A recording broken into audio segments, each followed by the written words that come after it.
time when he was battling him with Western Wolves, but that team's gone now. Tactically, easily the best, and he's now, the key thing is, now he's learned how to use the stars, how to use everyone, where to put the pieces, you know. He was always the mastermind, but sometimes he had the wrong piece in the wrong part, and you know, that didn't work out. Let's go to the stars now. We've got Scream. He's like probably the best headshot aim in the whole world, and his whole style is actually predicated on, he tries to only go for the headshot. It's actually very famous in 1.6. Even the best players, because of how well you could control the spray, they'd go for the headshot sometimes, but most of the time you take the safe spray, okay?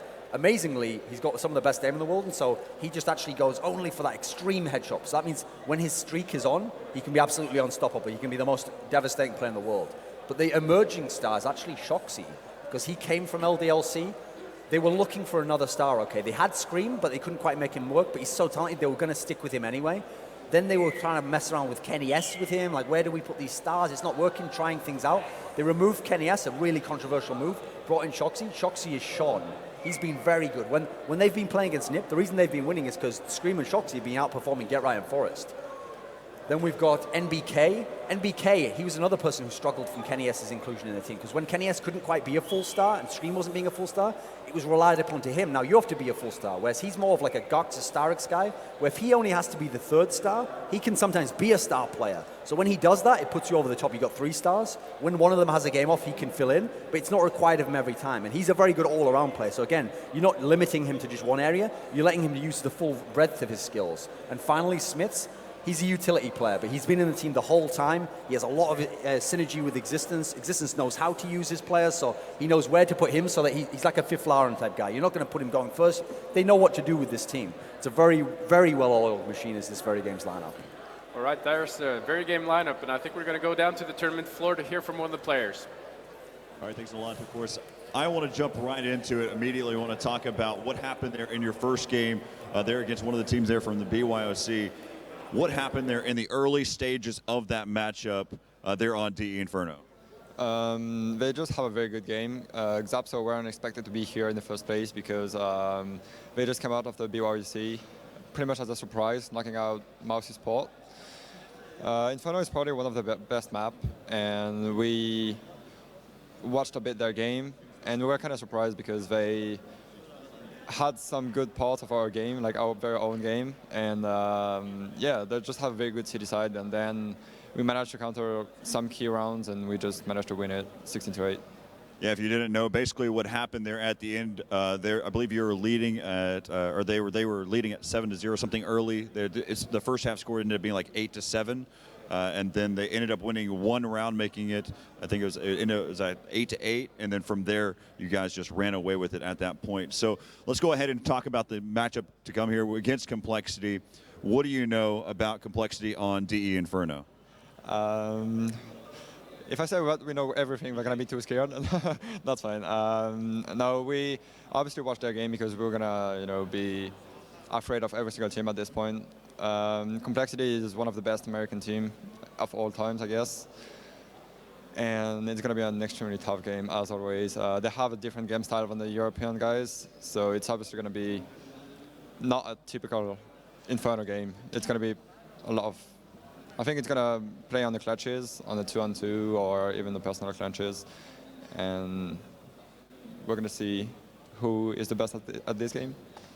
Yeah, so what it really comes down to, I mean, what's really interesting to me is watching your mentality, how your team prepares for each one of these games, and even getting the chance. I stepped on by, I saw that you had actually an Excel doc and everything, how you're just so by the book. And one of the things, I shout out to your team on how you're just very methodical in each one, how you play the game. Is that how you view each one game at a time, or do you look at everything as a whole? First of all, we try to focus on our game, trying to make no mistakes in what we're doing, because if you start losing rounds that you should have won, it's going to change the whole game, and you can lose stupid rounds like this.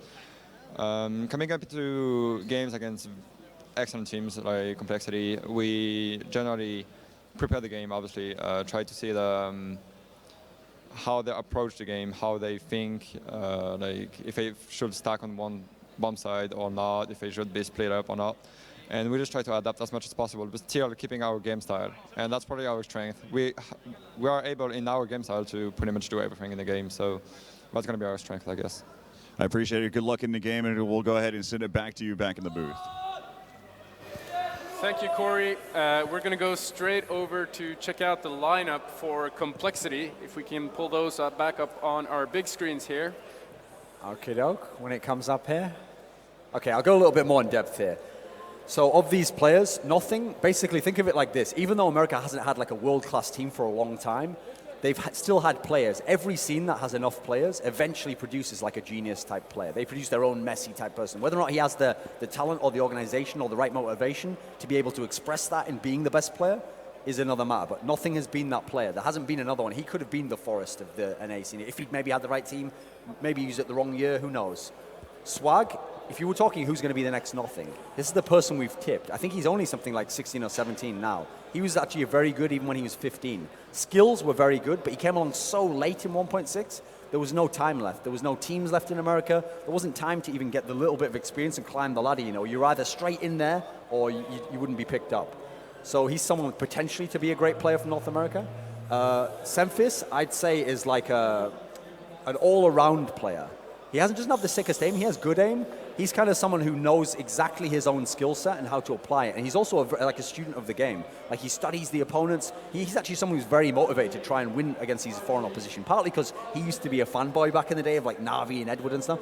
And so his approach to the game is actually to study the opponents and break them down and go, okay, we're going to have to attack there and I'm going to have to do this in it.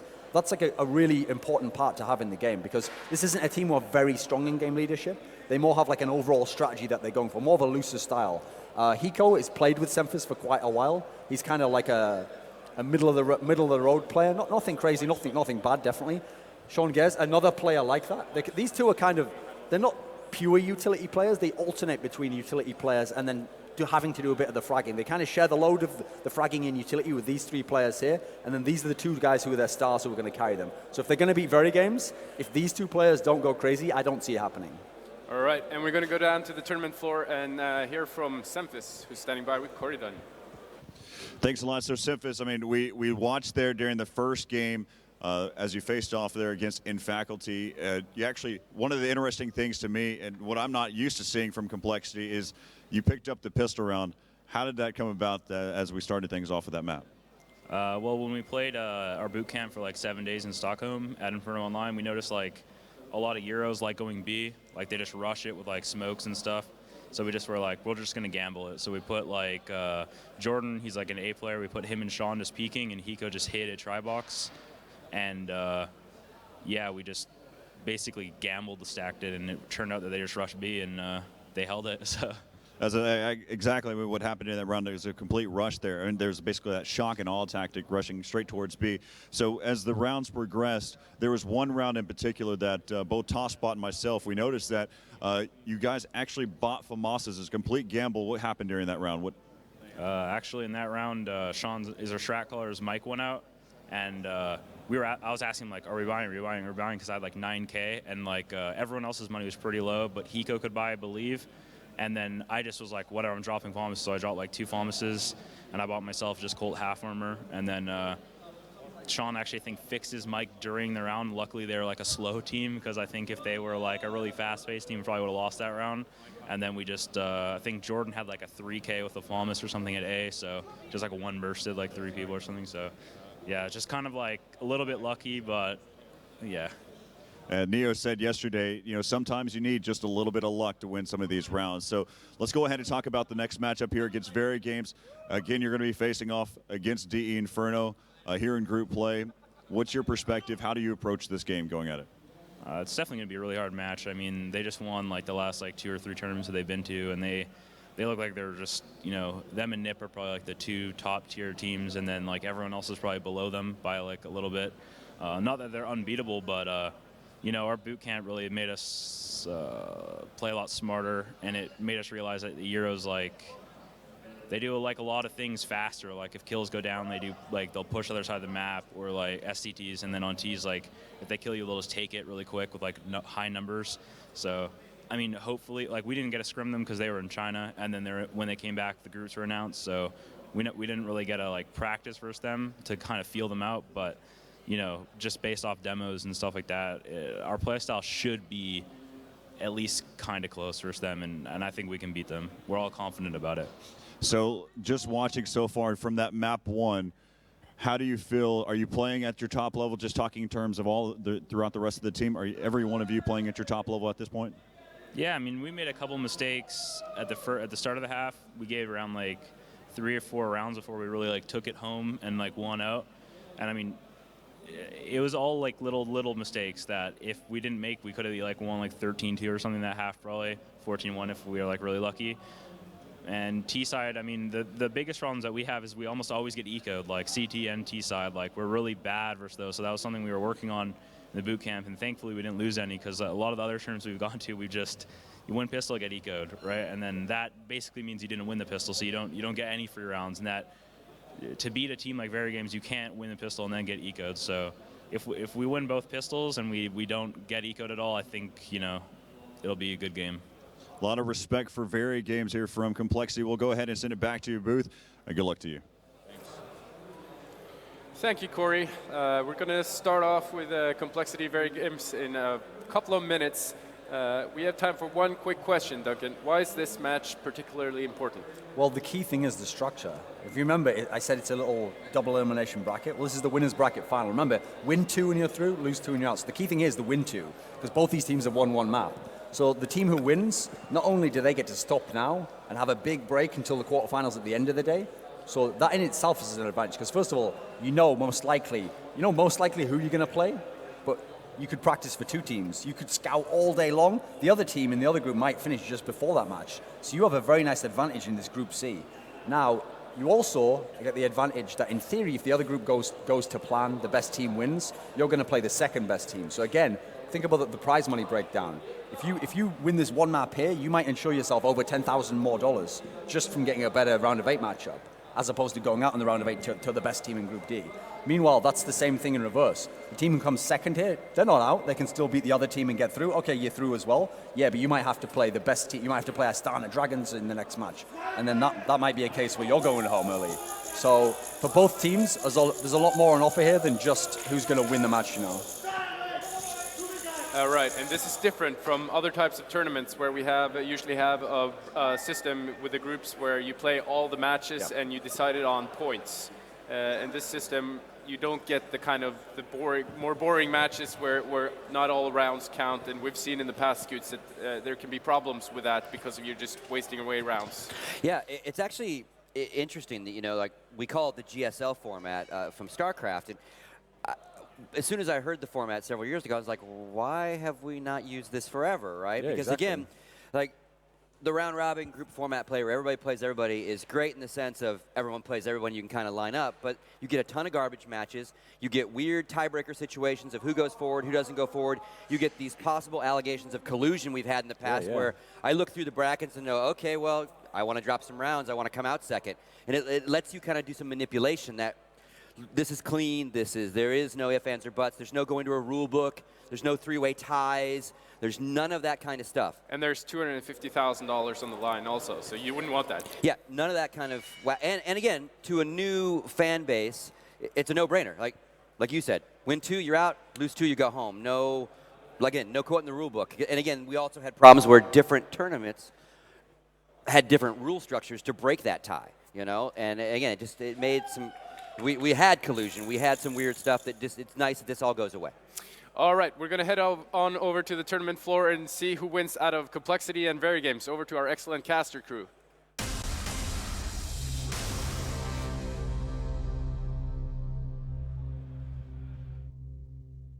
Jonas, thank you very much for that very warm welcome. I'm amazed that you're able to get Emilio Estevez from the Mighty Ducks over there to help you out in the commentary booth.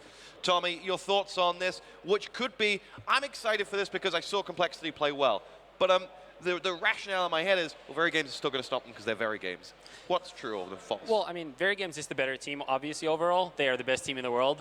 Can't really argue with that. But COL actually, well, the players in COL, they obviously played in different teams. They actually have had a lot of success against VeryGames in the past. A year ago, Area 51, which is the same core, 3 of the same players, took a map off of VeryGames at ESWC. They defeated VeryGames at ESCA Finals in the spring, and Nothing in Swag's team also took a map off of VeryGames. So I actually think this is a very good matchup for the Americans, much better than you would think considering the ranking difference between the two sides. Well, I'm ready to get excited, so I hope you're right. Yeah. I'm looking forward to overtime. Give it to me, boys and girls, as we will see VeryGames and Complexity get this one underway. For you, we've talked about, I mean, you were stood behind Complexity in that last game. What insight can you offer into the Complexity mindset and how they were playing then? Well, I mean, they just played a solid game. They still made some mistakes, but I think it was clear from watching them play that they were just on a different level than in Faculty, at least that game. And nothing starts as he finished off the last with a headshot onto Smith. Lovely stuff. And, well, we've said before, if Complexity to be successful, nothing's going to have to be a big, big part of it. And he has started fantastically, opening frag to them. And what has to be pointed out, though, is that Sean Gares took quite some damage as he fell back, and it'll be Sean, though, who avenges a 3-headshot round so far for Complexity. As they go forward now, it'll be all on screen to try and hold on to that bomb site, but in the end, it's 5 unanswered frags, and you can hold up that American flag and salute. Yeah, that was a very good round for Complexity. Not only did they get a lot of momentum from just flawlessly winning that round, but they just looked very sharp, and obviously we can hear them yelling all the way from here, so... Can you hear that in the background? Is that Scoot Smith doing the Pledge of Allegiance? I think it is. Let me check the voice. Yeah. They win one round and Scoots is doing the Pledge of Allegiance. Wow. Is anyone surprised, though? No. Because you really shouldn't be. Well, it's good for Scott's heart that something good is happening to the Americans today. Yeah. Let me just say that, and his blood pressure. So, VeryGames with it all to do here as the snake comes flying up. And we make this joke. So, well, we'll come back to that in a minute. The Smiths drops down. It's going to be Sam and his Famis is going to see a lot of action. Frag number 1, frag number 2 for Sam. And Shocks gets himself one back. Nothing is in to stop any push there. And VeryGames, despite getting a kill, nowhere near the weapon. And the two of them have to drop down away. And Sean Gares is going to quickly rotate back towards B. They've smelt this one, the Americans, but it was a fake. And they will dart back. Shocks going to come from the left side of that A site. It's got 2 players there. They thought there might have been a B rotation, but I think they themselves know that it's still a winnable round for VeryGames. All it would take is one entry kill by Shockster Existence, and then they would potentially be able to take out Nothing as well. He's down to just 3 health points, so it's still a dangerous round for the Americans. nade flow now. 2 frags to Nothing this round. Existence will push in towards that site. And it'll be Existence who goes forward, and there it is. Existence opens up with a frag onto Nothing. They follow up with frag number 2. Hiko has got it. It's all on Shocks. Shocks is going to have Hiko and Sean rotating around, both with Famises, but he has a Famis of his own, and this would be a phenomenal turnaround.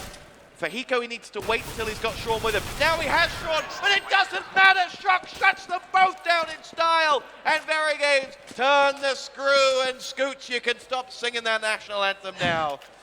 And that was just another amazing round by Shocks. I mean, I really think he's, in his current form, he's the best player in the world. I mean, I'm sorry, Get Right, but Shocks has just been amazing over the course of the past 2 months. And that's just another round with him just showcasing his individual talent. That was a 2v4, only had a P250, and they just took out all of the remaining COL players. I'm going to be bitter and say, is it individual talent, or was that a monumental mess-up? 2 on 4, the 2 have pistols, you have guns. You should never be allowed to lose that situation. It's a bit of both for sure, because obviously you always make mistakes when you lose big man advantage situations. So we'll see. Nothing now getting a kill of his own to start off the save round by COL. Also, something to point out though is that VeryGames actually bought the previous round, so that wasn't actually a save round. They bought P250s, head armors, everything they could. So I mean, obviously they still had a big disadvantage, but they still actually went for a buy. So it wasn't as monumental of a mess up considering how many save round wins we've seen here. Scream ready to push in towards that B site as he has 3 players waiting for him. Sean's the first man who will open up the shooting, and he gets frag number 1. Can he follow it up with 2? Yes, he can! And here we go. Existence is going to follow Sean in, and Sean unable to get himself that final frag, but it may not matter. Hiko's bailed him out, and they're 2 on 1 in the site. Sam gets the frag. It's Shocks that's left standing, but neither Sam nor Nothing have been able to pick up any of the 4 weapons that have hit the deck. Bomb planted. And let's see whether they decide to go around and get themselves a gun. Nothing's going to come up Banana Walkway, so he will do. But Sam, committed over in the building site, won't see a weapon. Nothing has got himself lumped. And Sam gets himself a headshot and says, Doesn't really matter. Bomb defuse comes in, and we go tit for tat in these rounds, and what a start. What a start. It's very back and forth. Solid play by Complexity. Obviously, Sean Garris really made up for his missed spray of the previous round with those 2 kills there. Nice shot by Nothing, as we see here on the stream now. And here's Sean Garris' 2 quick kills with his P250. Also, that 2v1 was very winnable for Shox at the end. So that was a nice shot by Semphis there to connect on his head and just take him out. They didn't have net defuse kits either, so they wouldn't have had a lot of time had he not just hit that first shot right there. Still a buy round, by the way, for VeryGames. They don't have a lot of money, but they have gone for the buy. It's going to be 2 AKs, 1 Galil, and 2 P250s, I believe. No, 1 Deagle and 1 P250. To quote from the good book of Russell Crowe, are you not entertained? Oh, I'm entertained. And we'll see. VeryGames push up banana here. Sean is there. And he must be brimming with confidence as he extends out in towards the smoke. He's going to come. MBK waiting for him right up top. Sean gets 1-2 and decides that'll be enough for him. Hiko will help him out with frag number 3. Neither of them can get away unscathed, though, as they retreat back into that B site. But their job has been done. They've taken a 5-on-5 and pulled it all the way back. And those remaining 2 players, Scream and Shox, do have AKs for their trouble. And Sem's position is going to be interesting here. Don't think Shox would expect to see him poke his head around the corner and take Shox's head off. That was a nice push by Semphis there to get all the way up into that position by alternate middle and just see them walking up middle. Something to also point out is I actually talked to COL after their first match because I felt like they made some mistakes when pushing Banana in the opening match. I was asking why that was, and they actually talked it through because it seemed like Hiko was sort of baiting Sean Garris early on, so he died a couple of times all by himself without getting any help. And right there we just saw Hiko just coming back and getting that 3rd kill as opposed to potentially falling back too early and allowing Sean Garris to get killed like happened in the earlier game. So great play by them and nice adjustment from just 20 minutes ago. 3-1 Complexity. Save round here for VeryGames. Let's not get too excited. But having watched iBuyPower yesterday, would be a very, very far-fetched scenario yesterday to have seen an American team do so well against a European. And it was interesting to listen to Sean at halftime talk about how they did learn from their boot camp, how they did see the effective push up on B, and how they adapted to that. And we've seen Sean himself offer 2 rounds in this one and a lot in the previous game against Faculty up at B. He's had a big morning, and it's a cold one here in Jönköping. It's very cold. It's even colder than yesterday. It is. Didn't think that could happen as I nestle up in my ski jacket. And VeryGames is taking their time right now. Not a lot of. I'm not sure if they bought anything actually. If this is just a completely full save round. I think they actually have nothing bought whatsoever this round. Shox. No, they spent $1,000, so a little bit of something, but regardless, they're just going to be grouping up right now to hit the B site. Shox gets taken out in A, and Sean Garris and Hiko are just going to see all the action here in B. And they see it all in style. 4 players mopped up in that B site. It's completely mowed down there in a matter of seconds, and very good start for COL, considering they lost that save round. And we talked about how being very emotional can put you on that roller coaster ride where the highs are really high, but the lows are just way lower. And we heard Complexity getting really loud after their pistol round win. So a part of me was instantly wondering, after they lost the save round, or the second round rather, how badly is that going to affect COL? So to win that 3rd round was not only really important for them in terms of just getting back into the game, but also mentally. And now they're just rolling with a bunch of money saved up and a nice early lead against the world's best team. Yeah, fantastic start for Complexity. VeryGames push up mid. And we've seen already in the one round that VeryGames have won, you can't get too comfortable with the individual talent that's against you here. These French-Belgian players have it all in their back pocket. But so does Nothing, and he gets himself 2 more to his tally, and he will go for frag number 3 before getting picked up by MBK. Existence levels the board up, Swag has been down, but Sem with the headshot onto MBK, quickly equalized out though by Shox. 2v2, full health for the Complexity players, but a bomb being planted by Existence right now. Nice flank by Sean Garris though. He's going to be coming out of the apartments any second now. And here he goes, leads the charge in, frag number 1, can he get it at the back of the bomb site? He's a 1v1 for the round, and Existence doesn't miss. Sean only had the head to aim for, couldn't pull it off, and VeryGames on the board for the 2nd time. That puts us at a score of 5-2, 4-2. Yeah, once again, nice 2v3 conversion by the French-Belgian team there. Sean Garris had a realistic chance to win that round, couldn't connect on that shot faster than the VeryGames leader. But on the other hand, COL still has more money. I think they would probably have to save unless they saved some weapons if they were to lose this current round. But if they beat VeryGames in this round, VeryGames are going to be broke. So this once again is a round that can really change the momentum. Sean Garris has got action coming his way. He opens up, but they knew where he was, and they steamrolled him. And Hiko's gone as well. And the quick rotation into B by Swag should stop the rot, particularly if he doubles up with 2 frags of his own without taking any damage. Quickly rotates around from the bomb site. They know where he is as he lies in wait. He's going to nade back towards Existence, and Existence takes a lot of damage. Swag's done his job. Now he needs some help.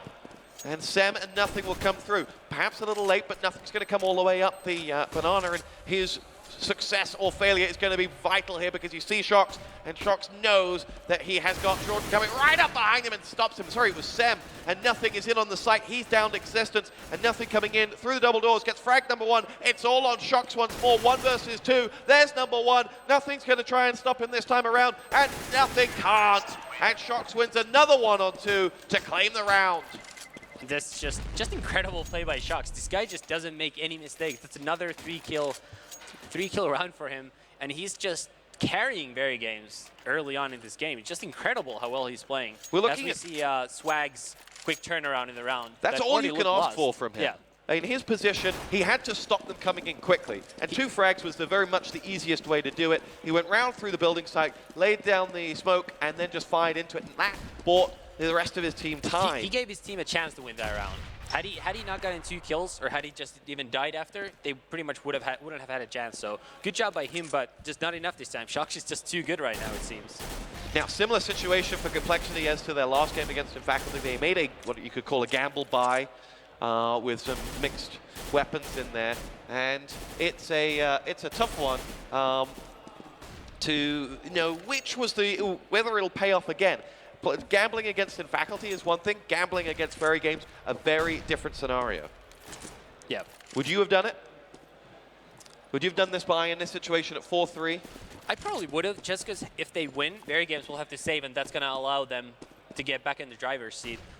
If they would have saved, it would have been 4-4 with VeryGames having more money on the terrorist side. So now they still bought themselves 1 chance to turn the momentum in their favor, and the money situation as well.